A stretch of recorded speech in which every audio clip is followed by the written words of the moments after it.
नमस्कार, सुबह की 9 बज चुकी है और वक्त हो चला है 9 की 9 खबर का। मैं हूं शुभ मिश्रा आपके साथ। चलिए करते हैं बुलेटिन की शुरुआत और सबसे पहले पीएफआई पे बड़े एक्शन की खबर आपको बता दी। केंद्र सरकार ने पीएफआई को बैन कर दिया गया है और पीएफआई पर 5 साल का बैन केंद्र सरकार की तरफ से लगाया गया।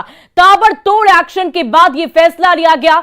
सरकार ने घोषित किया है गैर कानूनी संस्था, यानी कि पीएफआई को गैर कानूनी संस्था घोषित कर दिया गया है। गृह मंत्रालय ने यह आदेश जारी कर इस बात की जानकारी दी है। सहयोगी संगठनों पर भी कार्रवाई की खबर सामने आई है। पीएफआई पर बैन का नोटिफिकेशन गृह मंत्रालय की तरफ से जारी किया गया। पीएफआई पर आतंकी गतिविधियों में शामिल होने के आरोप है और इसी के मद्देनजर इस संस्था को 5 साल के लिए बैन कर दिया गया है। और बता दें कि पीएफआई के एंटी इंडिया के एजेंडे पर केंद्रीय जांच एजेंसियां लगातार नकेल कस रही है। कल ही देश के 8 राज्यों में ईडी और एनआईए की टीम पीएफआई से जुड़े लोगों के ठिकानों पर छापेमारी कर रही थी, जिसमें 247 लोगों को गिरफ्तार किया गया था। उत्तर प्रदेश, मध्य प्रदेश, पंजाब, दिल्ली, केरल, गुजरात, कर्नाटक और असम में छापेमारी हुई। वहीं 6 दिन पहले भी देश के 13 राज्यों में ईडी और एनआईए ने करीब 100 ठिकानों पर छापेमारी की थी, जिसमें 106 लोगों को गिरफ्तार किया गया था। दोनों छापेमारी से 350 से ज्यादा लोग गिरफ्तार हुए हैं। पीएफआई पर आतंकी गतिविधियों में शामिल होने के आरोप हैं। और ये 2 तस्वीरें आप देख पा रहे होंगे। देखिए, गृह मंत्रालय की तरफ से नोटिफिकेशन जारी किया गया है, उसकी तस्वीर हम आपको दिखा रहे हैं, जिसमें साफ साफ लिखा गया है कि अगले 5 सालों तक के लिए यह संस्था बैन कर दी गई है और इसे गैर कानूनी संस्था भी घोषित कर दिया गया है। आपको बता दें कि गृह मंत्रालय के मॉनिटरिंग में लगातार छापेमारी चल रही थी और इस ताबड़तोड़ छापेमारी के बाद करीब 350 से भी ज्यादा लोगों की गिरफ्तारी देश भर के अलग अलग राज्यों से की गई और इसी कड़ी में अगले 5 साल के लिए अब पीएफआई पर बैन लगा दिया गया है और साथ ही जो इसके संबंधित संस्था हैं उन पर भी प्रतिबंध रहेगा। और सूत्रों के मुताबिक उत्तर प्रदेश, गुजरात, कर्नाटक सरकार के अनुमोदन के बाद पीएफआई संस्था को प्रतिबंधित घोषित किया गया। यूएपीए यानी कि अनलॉफुल एक्टिविटीज प्रिवेंशन एक्ट के तहत कार्रवाई करते हुए केंद्र सरकार ने पीएफआई को गैर कानूनी प्रतिबंधित संस्था घोषित किया है। प्रतिबंध के बाद अब संस्था से जुड़े लोगों पर आगे कड़ी कार्रवाई हो सकती है और आज भी पीएफआई से जुड़े कुछ लोगों के खिलाफ लोकेशन पर कार्रवाई की जा रही है।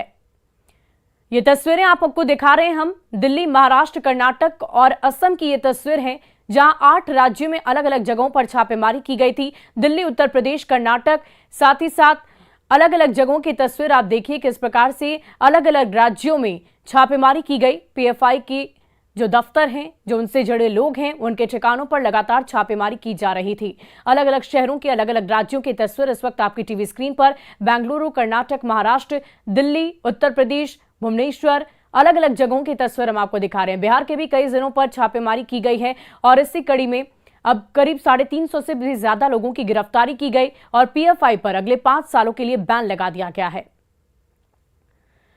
और केंद्रीय गृह मंत्रालय का निर्देश, एमएचए का राज्यों को निर्देश दिया गया है। पीएफआई पर प्रतिबंध के बाद यह निर्देश जारी किया गया। यूएपीए के तहत कार्रवाई के निर्देश दिए गए हैं। राज्य पीएफआई पर कार्रवाई कर सकते हैं, इस बात की भी जानकारी दी गई है और पीएफआई के ठिकानों को चिन्हित करने के भी निर्देश राज्य सरकार को दिए गए हैं। ये बड़ी खबर आपको बता रहे हैं, केंद्रीय गृह मंत्रालय का यह निर्देश जारी किया गया है।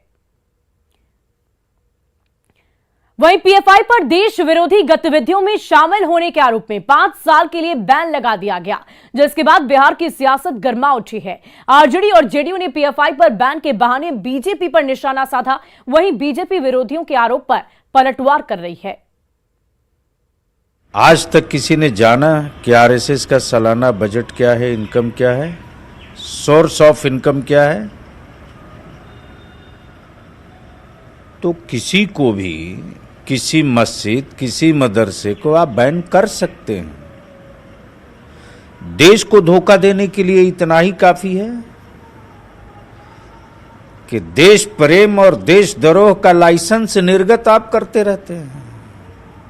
आप कर सकते हैं। तो पीएफआई पर सर आरोप है कि वो टेरर फंड के जरिए भारत को अस्थिर करने की कोशिश कर रहा है। आरएसएस ने जितना ओपन आर्म्स ट्रेनिंग किया, क्या वो देश से छुपा है? देखिए, पीएफआई के बारे में बैन लगाना कोई समाधान नहीं है। तो भारतीय जनता पार्टी को या जो भारत में जो सरकारें चल रही है भाजपा की, उसको ईमानदारी से धर्मनिरपेक्षता के चश्मे से देखना चाहिए। उसमें जो भी जिस तरह के संगठन हो, चाहे वो हिंदू सांप्रदायिकता के खिलाफ हो, चाहे मुस्लिम सांप्रदायिकता के पक्ष में हो, या किसी भी तरह के इस तरह के जो संगठन होते हैं, उस पर विचार करनी चाहिए और उस पर एक आयोग बना करके सर्वे करनी चाहिए। आरएसएस कहता है जब 1947 तक मुस्लिम राष्ट्र बना देंगे, स्लीपर सेल चलाता है आरएसएस। समझ नहीं है, तुष्टीकरण की नीति के तहत वोट बैंक के लालच में देश विरोधी चीजों को भी समर्थन करना विपक्ष की आदत बनी। इन लोगों के सत्ता पक्ष के लोगों को आदत है और केंद्र में जो विपक्ष है उनको आदत बन गया है। पीएफआई पर जो प्रतिबंध लगा है वो बहुत ही सुंदर है। जो हिंसक गतिविधियों में शामिल होते हैं, समाज में नफरत फैलाते हैं, विद्वेष की राजनीति करते हैं, विद्वेष फैलाते हैं, तनाव पैदा करते हैं, ऐसे तमाम संगठनों पर पाबंदी लगनी चाहिए। ये अपने आप में एक इंटरनल सिक्योरिटी के लिए एक बड़ा खतरा हो रहा है, बिहार ही नहीं, बिहार से बाहर। तो मैं समझता हूँ ऐसी सरकारों को इस बारे में इस तरफ ध्यान देना चाहिए और ऐसे तमाम संगठनों को जिनकी गतिविधियां गैर कानूनी उन पर प्रतिबंध लगनी चाहिए। ये पीएफआई बैन पर गिरिराज सिंह का ट्वीट सामने आया है। गिरिराज सिंह ने अपने ट्वीट में साफ साफ लिखा है कि बाय बाय पीएफआई। तो पीएफआई के बैन पर गिरिराज सिंह का ये ट्वीट, उन्होंने साफ साफ लिखा कि bye bye PFI. Giriraj Singh ने लिखा है बाय बाय पीएफआई। आपको बता दें कि अगले 5 सालों के लिए इस संस्था को बैन कर दिया गया है। और बिहार में पीएफआई को लेकर सीपीआई, एमएल और बीजेपी आमने सामने हो गई है। कटिहार के हसनगंज में पीएफआई के बड़े नेता महबूब आलम के घर एनआईए और ईडी की छापेमारी को लेकर माले विधायक महबूब आलम ने केंद्र सरकार पर हमला बोला और सौहार्द बिगाड़ने का आरोप भी लगाया। तो ये देशद्रोही पर प्रतिबंध लगा, आरएसएस पर प्रतिबंध लगा है, बजरंग दल पर प्रतिबंध लगना चाहिए।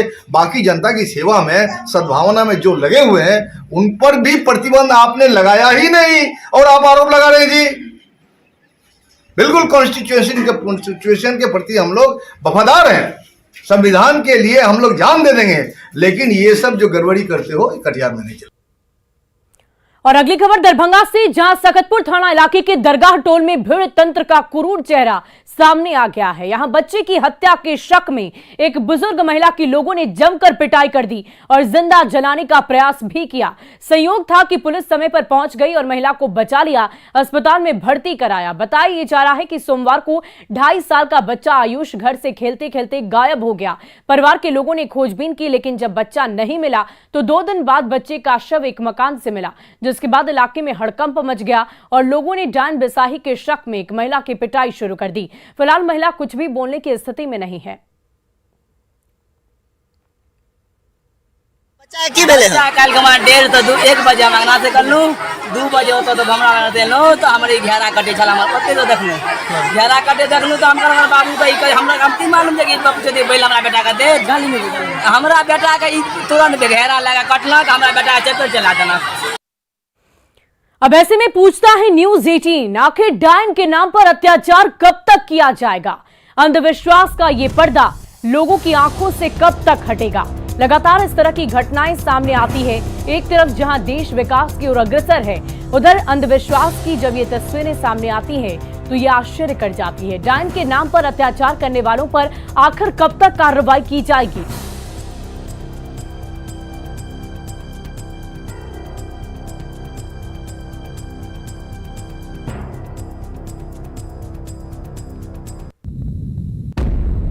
और देखिए, ये बड़ी खबर आपको बता रहे हैं, निलंबित आईएएस पूजा सिंघल की तबीयत बिगड़ गई है। सीने में दर्द और सांस लेने में उन्हें कठिनाई हो रही है।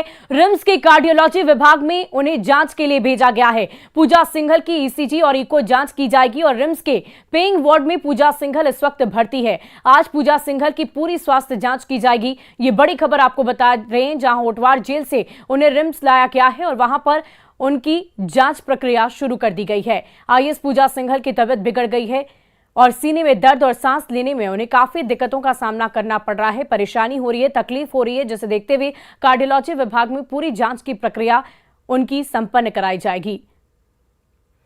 और बड़ी खबर लखीसराय से आपको बता दें, जहां पिपरिया थाना के वलीपुर गांव में बकरी को लेकर विवाद में 60 वर्षीय बुजुर्ग महिला की लाठी डंडे से पीट कर हत्या कर दी गई। बताया जा रहा है कि जाटो रजक के घर के आंगन में पड़ोसी मनोज रजक की बकरी घुस गई थी, जिसके बाद विवाद शुरू हुआ और देखते ही देखते विवाद इतना ज्यादा बढ़ गया कि मारपीट शुरू हो गई और इस घटना में सुमा देवी की जान चली गई। हम तो सर उजर गए, लेकिन हम यही कहना चाहते हैं कि जो है कि वो सारा परिवार को कड़ी से कड़ी सजा माँ को लाठी डंडा से जी, मेरी माँ को जो है लाठी डंडा से मारा। वो सभी परिवार ठेकेदार है, उसका बेटा सभी ठेकेदार है। ऊपर में छत पे बांस था सर, उसके बाद जो है वो मारा बांस से और अथी से जो मारा है ईंट से सर। मैंने देखा है ना कि ईंट और बांस से मारा सर। पीड़ित क्रम में एक महिला है जिनको पत्थर लगा है और डंडे से मारा गया है, ऐसा आरोप इनके परिवार वाले लगा रहे हैं और उसके चलते यहाँ पे उनको सदर अस्पताल लाया गया, लेकिन लाने के क्रम में ही उनकी मृत्यु हो गई थी। और इस क्रम में जो है हम लोग परिवार वालों से बातचीत कर रहे हैं, घटना के बारे में जानकारी हासिल कर रहे हैं, कौन किसके द्वारा घटना किया गया है, ये सब जानकारी लेते हुए इसमें कार्रवाई की जा रही है। और अगली खबर बेगूसराय से, जहां मामूली सी बात को लेकर कुत्ते की वजह से दो पक्षों में जमकर मारपीट हो गई। इस घटना में 3 लोग गंभीर रूप से जख्मी हो गए। मामला रिफाइनरी थाना क्षेत्र के केशाबे गांव का बताया जा रहा। पीड़ित संतोष सिंह ने आरोप लगाया है कि वो अपने घर के कंपाउंड के अंदर एक कुत्ता पाले हुए हैं। जब वो कुत्ता भौंकता है तो राजीव सिंह और उसके सहयोगी कुत्ते को चढ़ाते हैं। बीती रात जब उन्हें मना किया गया तो लाठी डंडे लेकर पहुंच गए और मारपीट शुरू हो गई।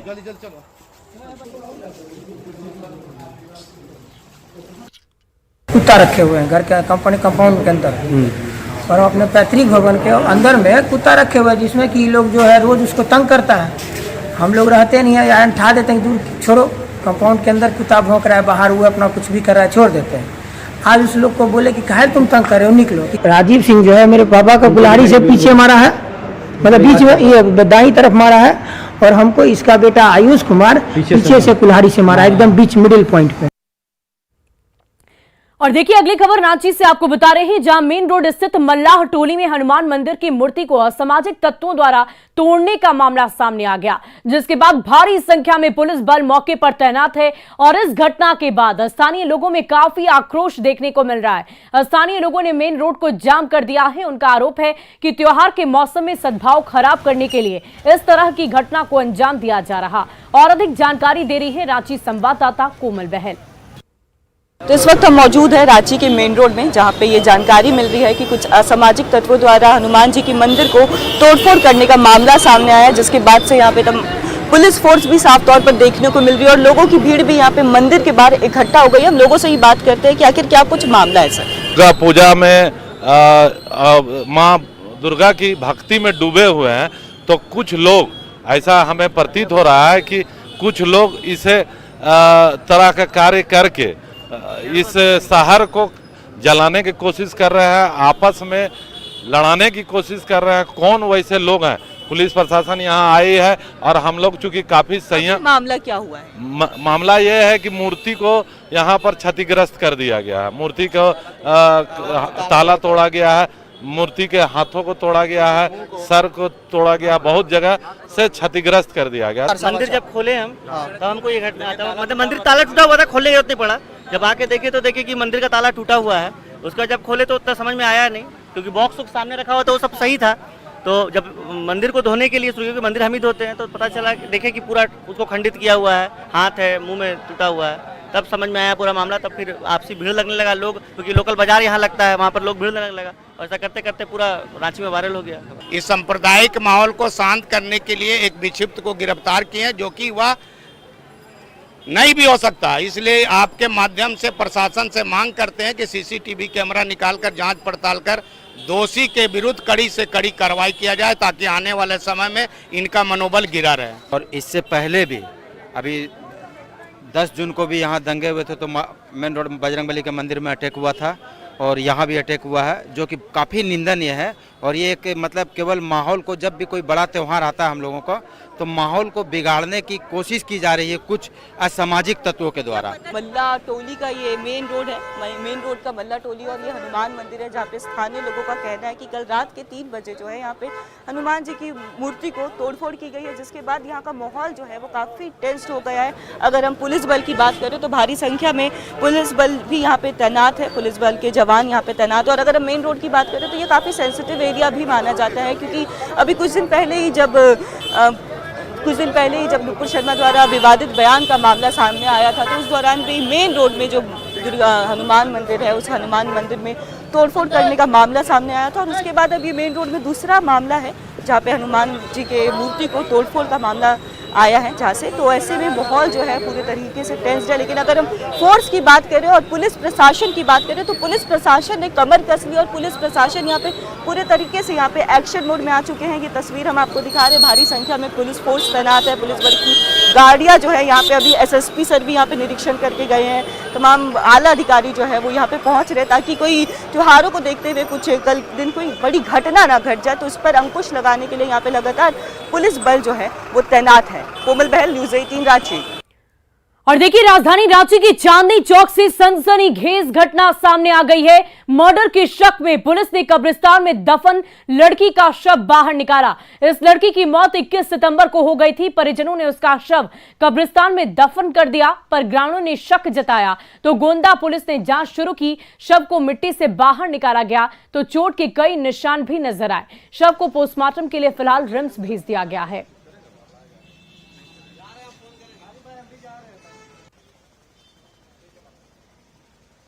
व्यतीत हुआ है और उसी क्रम में जो है लाश को जो है पोस्टमार्टम कराने के लिए हम लोग जो है भेज रहे हैं। इसके लिए SDO साहब को जो है आवेदन देकर मजिस्ट्रेट की बहाली करवाई गई और कांके CO मजिस्ट्रेट के रूप में यहाँ पर नियुक्त हुए हैं और विधिवत वीडियोग्राफी वगैरह सब हो गया, सारा प्रक्रिया होगा। और यात्रीगण कृपया ध्यान दें, अब आपको सावधान करने वाली खबर बता दें। त्योहारों का सीजन शुरू हो चुका है। रेलवे स्टेशनों पर यात्रियों की भारी भीड़ उमड़ रही है। लोग दूर दूर से ट्रेनों के जरिए अपने अपने घरों को लौट रहे हैं और जा भी रहे हैं, लेकिन घर जाने की खुशी और जल्दबाजी में लापरवाही बिल्कुल भी मत बरतिए, क्योंकि ये जानलेवा साबित हो सकती है। गया से आई एक तस्वीर देख लीजिए, जहां चलती ट्रेन से उतरने की कोशिश में एक महिला की जान जाते जाते बच गई है। महिला ट्रेन से उतरने के चक्कर में घसीटती चली जा रही थी। ये तो शुक्र है कि प्लेटफॉर्म पर तैनात RPF के एक जवान ने जैसे ही इस महिला को देखा, वो उसकी मदद के लिए दौड़ा और उसकी जान बचा ली। धनबाद डेहरी इंटरसिटी एक्सप्रेस से सफर कर रही गया जंक्शन पर ट्रेन से उतरने की कोशिश कर रही ये महिला तेज रफ्तार से ट्रेन घिसटती आगे चलती रही और अचानक ही इसका पैर फिसल गया। इसलिए हमारी सलाह है कि आप ट्रेन पर चढ़ने और उतरने के दौरान खास तौर पर बेहद सावधानी बरतें, क्योंकि ये जानलेवा साबित हो सकती है। मैं बाथरूम जा रही थी ना, तो जैसे मैंने एक पैर रखी थी, एक पैर रखा था तो गाड़ी छूट गया, तो उसी टाइम मैंने ऐसे एक लड़का ने बोला आंटी कूद जाओ, तो मैंने ना कूदी नहीं, फिर मैंने ऐसे हैंडल पकड़ लिया तो गाड़ी छोड़ दिया था। उसके बाद कौन बचाया? उसके बाद मेरे को ना पुलिस ने बचाया, सामने बचाया, मेरे को दिमाग नहीं आता। और आमतौर पर त्योहारों का सीजन आते ही रेलवे स्टेशनों पर यात्रियों की भीड़ काफी ज्यादा बढ़ जाती है। ऐसे में सुरक्षा के मद्देनजर रेलवे स्टेशन पर जहां तमाम एहतियात बरते जाते हैं, वहीं कई तरह की सुविधाएं भी बहाल की जाती हैं। लेकिन ये तमाम कवायद बड़े स्टेशनों तक ही सीमित है। दूर दराज के छोटे रेलवे स्टेशन या हॉल्ट पर यात्रियों की भीड़ बढ़ने के बावजूद सुरक्षा के इंतजाम नाकाफी साबित होते हैं। ऐसे में हर पल यहाँ किसी अनहोनी की आशंका बनी रहती है। देखिए हमारी ये खास रिपोर्ट।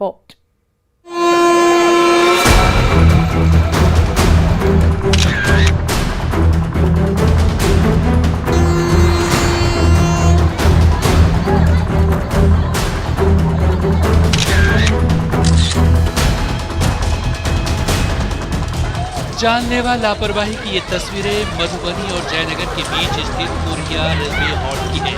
छोटे छोटे बच्चों के साथ न सिर्फ पुरुष बल्कि महिलाओं में भी जान जोखिम में डालकर किसी तरह ट्रेन पकड़ने की मानो होड़ सी लगी है। स्थानीय लोगों की माने तो कोरहुया रेलवे हॉल्ट पर बहुत ही कम ट्रेनों का स्टॉपेज है। वहीं जो ट्रेनें यहाँ रुकती भी है वो भी नाम मात्र के लिए ही ठहरती है। ऐसे में यहाँ से ट्रेन पकड़ना किसी जंग को जीतने जैसा है। खास बात यह है कि कोरहुया रेलवे स्टेशन आसपास के करीब दर्जन भर गाँव को रेल कनेक्टिविटी देता है, जिससे यहाँ के लोगों को देश भर में आवाजाही की सुविधा मिली है। लेकिन यहाँ के लोगों का कहना है कि कोरहिया से ट्रेन पकड़ने की सुविधा मिली है, लेकिन यात्रियों को अच्छी खासी संख्या होने के बावजूद सुरक्षा इंतजामों को लेकर रेल प्रबंधन का रवैया बेपरवाही भरा रहा है। कोरहिया होल्ट पर जो बुनियादी सुविधा रेल के द्वारा किया जाना चाहिए वह तमाम प्रकार का सुविधा प्रदान करें, ताकि कोरहिया होल्ट पर आने जाने वाले ट्रेन से सफर करने वाले लोगों को विभिन्न प्रकार का जो सुविधा से वंचित है वह सुविधा प्रदान हो सके। कोरहिया रेलवे स्टेशन पर यात्री सुविधा के नाम पर महज एक टूटा फूटा टिकट घर है। वहीं स्टाफ के नाम पर एक टिकट एजेंट है। वहीं रेलवे प्लेटफॉर्म के नाम पर पूरी तरह क्षतिग्रस्त हो चुका चबूतरा है, वो भी ट्रेन की सीढ़ी से काफी नीचे। ऐसे में ट्रेन में सवार होने से पहले आए दिन यहाँ किसी बड़े हादसे का डर बना रहता है। Amit Ranjan, news 18 Madhubani.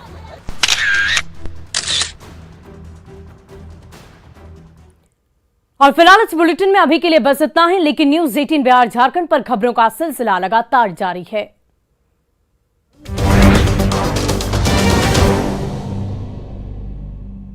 Headlines presented